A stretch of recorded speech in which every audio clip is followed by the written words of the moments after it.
Hi, welcome to my channel. What I'm proposing to do today is to regrind one of these Involute gear cutters. Now this is only a small one and it's 16 dp. It's basically just a demo really, just to show you how to grind them, set up and grind them.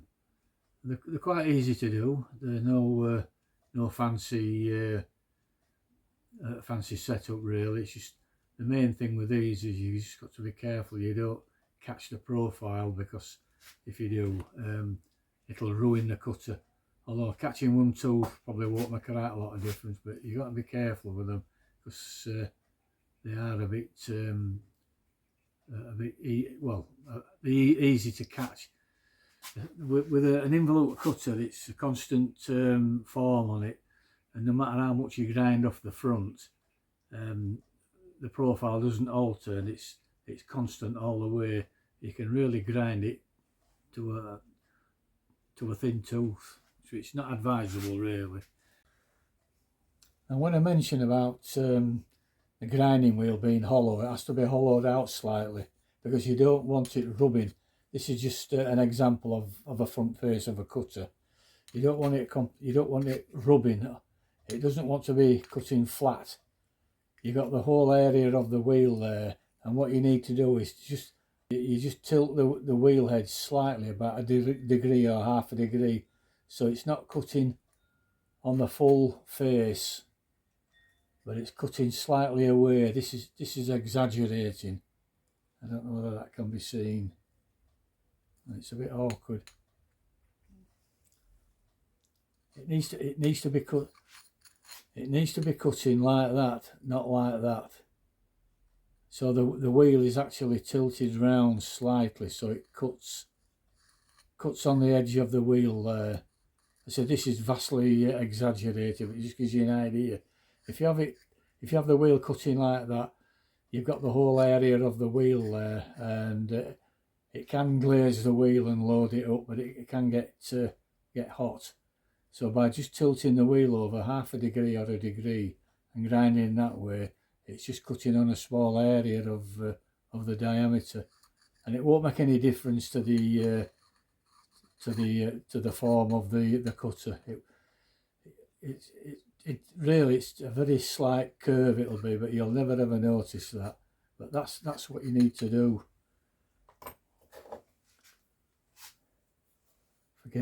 Try and do it like this way. That's full wheel there, but you don't want that. You want it tilting slightly. Very awkward to do on this, but that's what you need to do. And as I say, you need to have it hollowed out at the back. You can tell if it's cutting right, but the shape of the grinding marks on the front of the tooth. If it's rubbing on the back, you'll see that straight away, and it's also it can't do your cutter any good. Just a little thing to bear in mind. Now this is the wheel I'm going to use, and it's a 3-inch diameter wheel. I'm not sure what the width is. It's probably about a quarter. And to grind the cutter, it needs to be tapered at the front.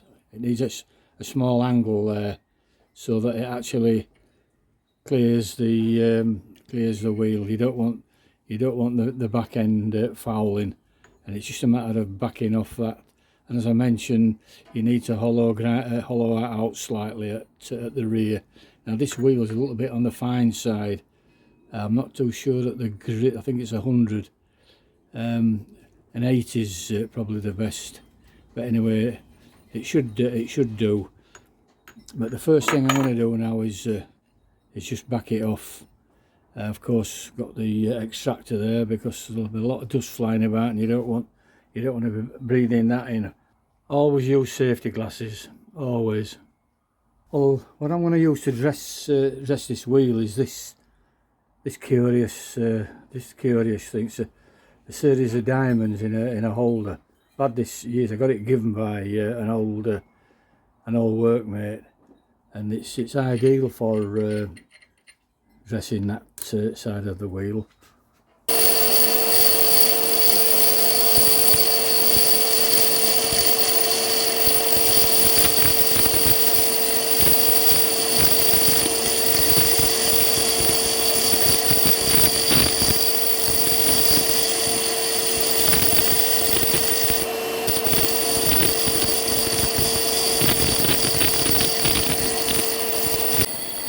The bevel or angle is not important as long as it clears the cutter. It's just a matter of creating some clearance. Now she'll just use this ordinary diamond stick to dress the rear of the wheel, just hollow it out slightly. As I mentioned, it needs hollowing out. Here you can see I'm just hollowing it out towards the centre there, not all the way, but it doesn't have to be all that deep, just enough to clear. If it's a larger cutter you're going to grind, well, you'll need a larger wheel, and the same thing applies. Now this wheel's mounted on an extension spindle which I made for this put together tool and cutter grinder. I did this quite a few years back, and it come in handy for when I'm doing grinding which needs the wheel sticking out a little bit further, such as going to grind these Involute cutters. Now always have a guard on when you're messing about with wheels. Never run a wheel without a guard. It's a must. You should never ever think about doing anything with a wheel like I've just done by dressing without a guard, because if this wheel breaks, it could cause a nasty accident, and that's something you don't want. And also you definitely need some extraction when doing a lot of dressing on a wheel, because you're going to get dust everywhere.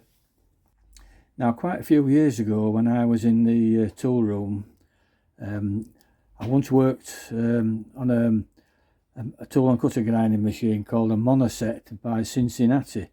Now, the Monoset was or still is a bit of a unique kind of a tool and cutter grinder. Now, the one I was working on was quite an old one, but very accurate. And we used to do radius ball nose cutters, and we used to grind special spiral cutters from solid on the Monoset, and they were a very, very versatile machine. And if you need to know any more about them, you want to have a look on the internet. Cincinnati Monoset. They're an amazing machine if you can get hold of one. And on this particular day, I was mounting this green grit wheel to do a special job. It was a 6-inch diameter wheel, and I'd balanced it and then put the thing on the spindle, and everything was running through, and everything looked okay. And for some bizarre reason, I don't know why to this day, I didn't put the guard on. There were no guard. All I had was a lampshade which was close so I could see what I was doing. And for some unknown reason, as I say, I didn't have the guard in place, and I set the machine going, and within seconds there was such a terrific bang, and bits of grinding wheel were flying all over the place. It just disintegrated. 6-inch diameter grinding wheel, I think it was half inch wide. So you can imagine the bits flying about like shrapnel. Now, lucky for me that I had the lampshade over the wheel, because when the wheel broke, a piece of the wheel hit the lampshade, smashed the bulb, hit the lampshade inside, and it was such force that a section of wheel, the form of the wheel, was embedded in the lampshade. You could see it were protruding like it had been extruded. So you can imagine the force which it was needed to make that indentation. If that lampshade hadn't have been there, that would have probably gone right through the middle of my forehead, because it was more or less eye level I was doing this. I just thank God that I had that lampshade on, but that taught me a solitary lesson, and from that day onwards I never ever set a wheel going without doubly making sure that I had a guard on. Choose what size of wheel or what job we're doing, always had that guard. Never ever run a machine without a guard, because a large grinding wheel breaking up can be so destructive. It's very rare you get it happening, but it does happen. And I've seen even larger wheels break, really big wheels. I'm talking 24-inch diameter with a 2-inch face, a 2-inch width. I've seen them break on a cylindrical grinder, but for home use, definitely the guard, and of course, without saying, extraction. As you'll have seen, I hollowed out the rear of the wheel. It needs hollowing out. The reason is that you don't want it solid, because when you come to grind, such as like an Involute cutter, which I'm going to grind, it needs to be cutting on the front edge, and there needs to be clearance behind. Otherwise, it will drag behind you. It'll start grinding on the back of the wheel, and you don't want that. You see, it needs that clearance. You need that clearance there at on the wheel there. You want to cut on the edge, on the actual edge. So when the wheel is down in the bottom, if it's solid, if there's no hollowed out, it will tend to drag. As I said, it will start touching on top of the front of the cutter, which you don't want. That's the last thing you want. So you need to really have it slightly hollowed. Also, when you are grinding such cutters like this, or any kind of cutter on the front tooth, the wheel head needs to be tilted over ever so slightly, perhaps maybe half a degree or a quarter of a degree, or even half a degree, so that it's really just cutting on the front of the wheel. You don't want too much, because you'll get a curved effect on the grind surface. You really need to keep it as square as possible. This is quite an old cutter, and it's 16 dp. It's a 16 dp. I don't think you can make it out there, but it's 16 number 5, 16 dp.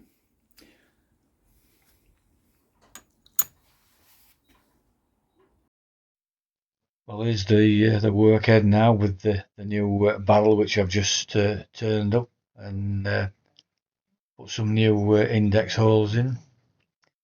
It's now just a matter of clocking up the cutter and make sure everything's set, and then I can start to grind it. Now I've got the clock, I've got the indicator there, just to make sure that tooth is straight, it's in line.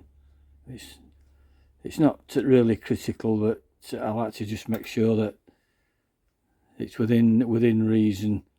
You don't want it curving towards or to the rear. You get a hook or a negative grind, and that's near enough. That will do. And that's just the basic setup there before we do any grinding. I've had to take the wheel off, so it was just getting it way, but that will go straight back on.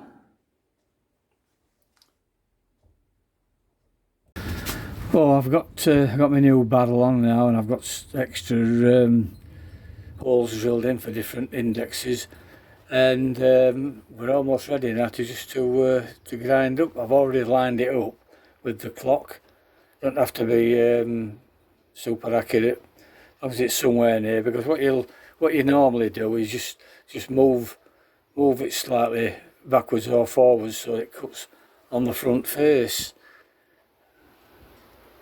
on this front face. And normally on tool and cutter grinders with the workheads, I've got adjustable screws at either side, which allows the whole lot to just slightly move, so that allows the cutter just to move that little bit way or that way, backwards and forwards, so that when you take a trial cut, you can see where it touches, and then you can adjust the position until it's cutting even over the face. But on this case, you've got to do it manually. It just means taking a trial cut and seeing where the wheel grinds, and if it's grinding on the top, you just need to move it back slightly. It's a bit hit and miss really, but that's the only way with this way. If you're doing a batch of these same diameter, well, not the same diameter, but if you're doing a few of these very similar, you can put a tooth rest at one point and use that as an index to get the teeth in the correct position before grinding. But otherwise, it's just a little bit of backwards and forwards movement. So what I'm going to do now, I'm going to just black with a marker pen and just take a trial cut and just see where we are. What I shall do, I'll just use a Sharpie and just blacken the front of the tooth there.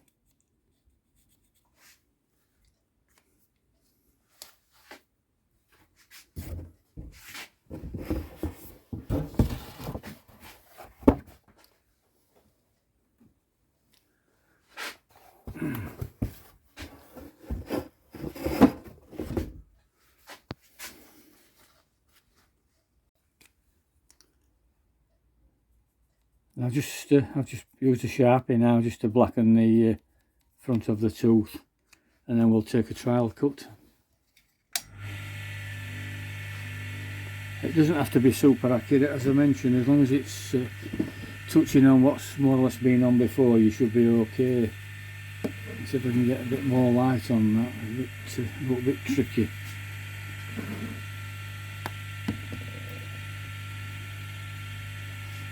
It's just a matter now of a trial cut. We'll just touch on and see where the wheel is actually touching.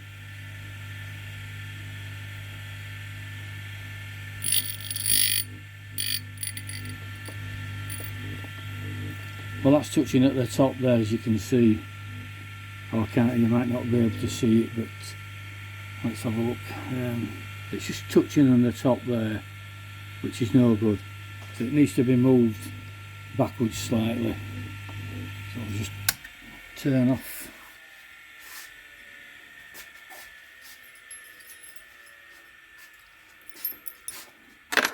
Even using a dial indicator or whatever, it still doesn't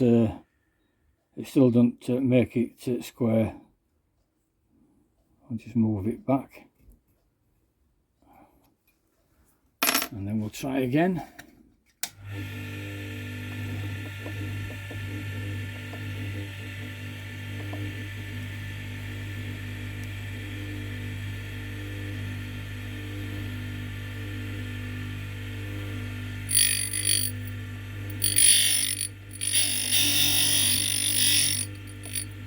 And that's on the bottom now, so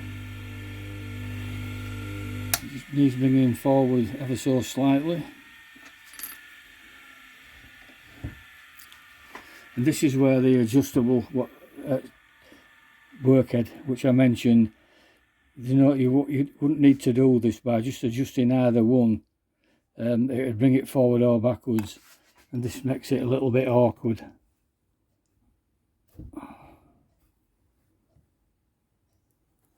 I'll try once again. Make sure it's wound away. We don't want to foul the tooth.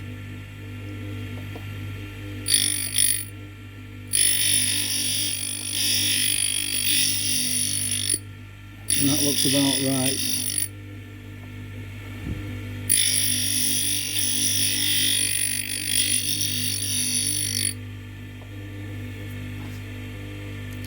And that's really near enough.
and that looks pretty good, does that? So she'll go around again now with that and do the rest of the teeth.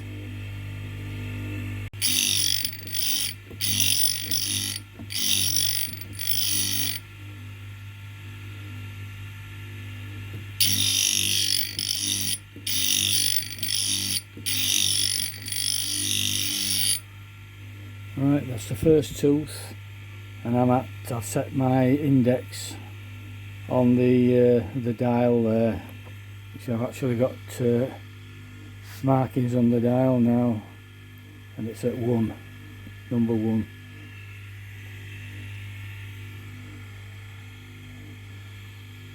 And the markings approximately 5.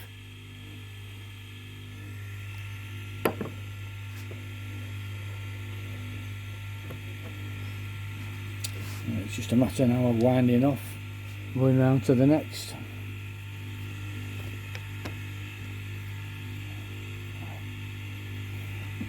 She'll wind off.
Wind off once more, and each tooth, and just touch back on.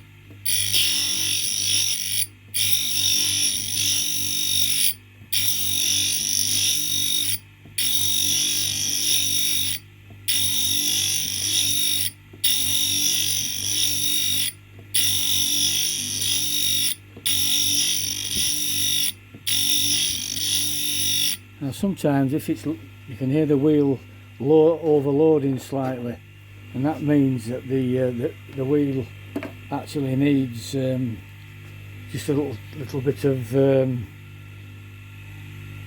sometimes you can tell that the wheel needs redressing slightly. It sounds okay, but I like to keep it well redressed, so I'll just go back round the back of the wheel and just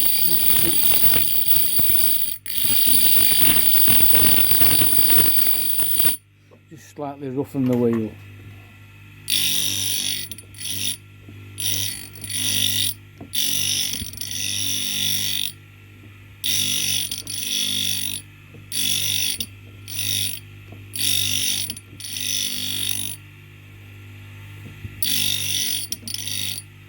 Right, to the next one.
It seems to be cutting slightly towards the rear now. I think I need to move my wheel head round ever so slightly.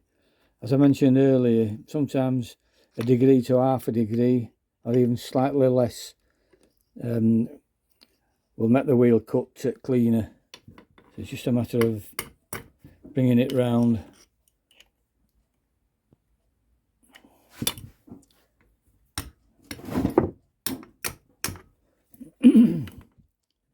And that should do it.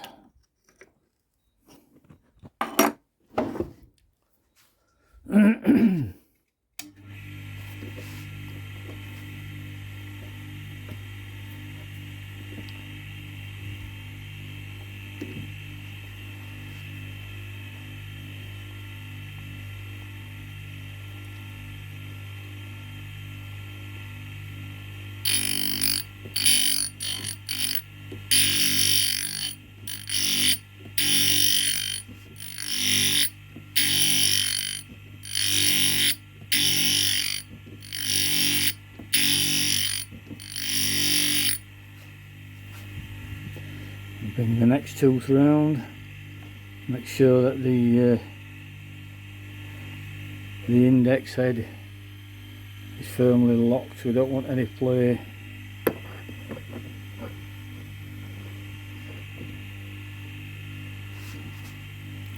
Just bring the wheel away and then touch on once more.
Now I need to dress the rear of the wheel. It just needs hollowing a little bit more.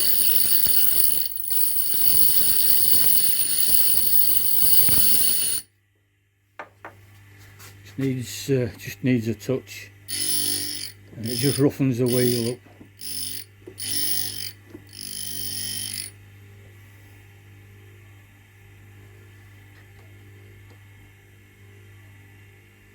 We don't want any play, so it has to be tight. And then just wind away.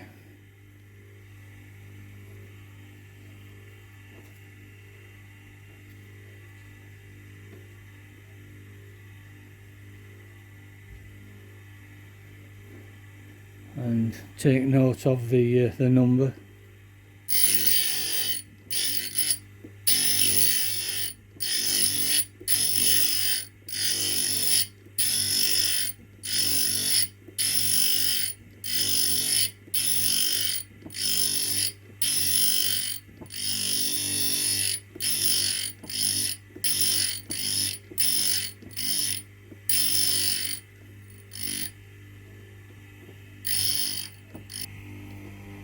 I've now gone round and ground each tooth to the same number, which is number 3, and you can't really take a cut and go into each tooth without bringing away the grinding wheel. You do some damage that way, and if you get one tooth that's a little bit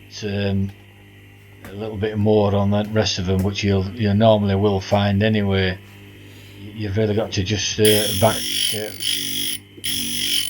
the wheel away and then just grind individual until you get to the setting on your dial, and just go around, index each one and grind down to the setting what you've done on your dial. That's the easiest way. If you try and do, as I say, in one go, you'll just do some damage. It's just a matter really of doing like I'm doing, just backwards and forwards, and keep putting a little cut on until you get the correct dimension.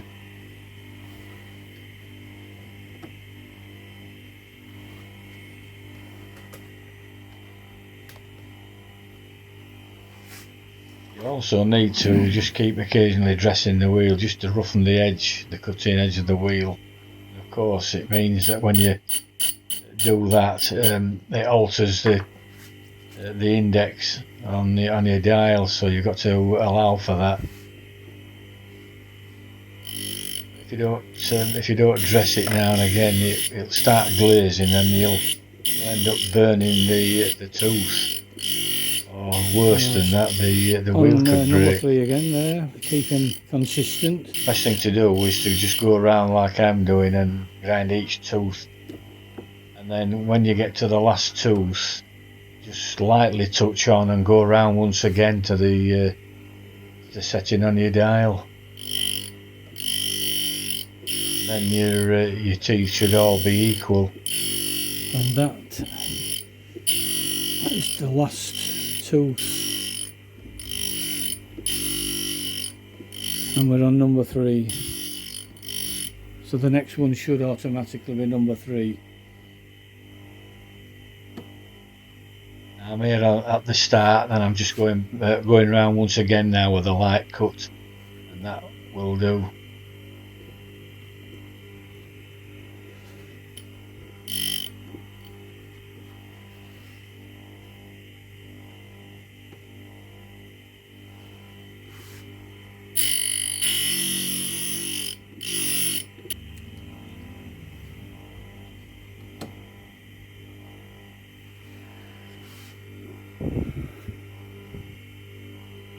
Well, this is the starting tooth, and it's touching on just on number 3 again, so we're back to the start there. And that's more or less the cutter ground. Everything seems to have gone okay there. You don't have to get them exactly square. Don't matter if they're a little bit out either way. As long as they've cleaned up evenly or within reason, they'll be okay. It's just a matter of making sure that all the chipped edges that were in are ground out. And luckily this didn't have any chipped edges, but it was just blunt. And that should do the job now. That's nicely cleaned up. It applies to any Involute cutter.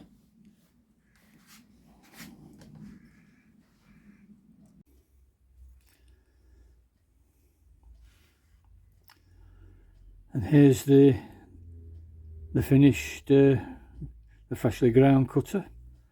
You can see the grinding marks there, which indicates that the wheel's cutting on the front, and it's cutting correctly. Well, that's what you want to be aiming for. Well, I hope this was of interest, and thank you for watching.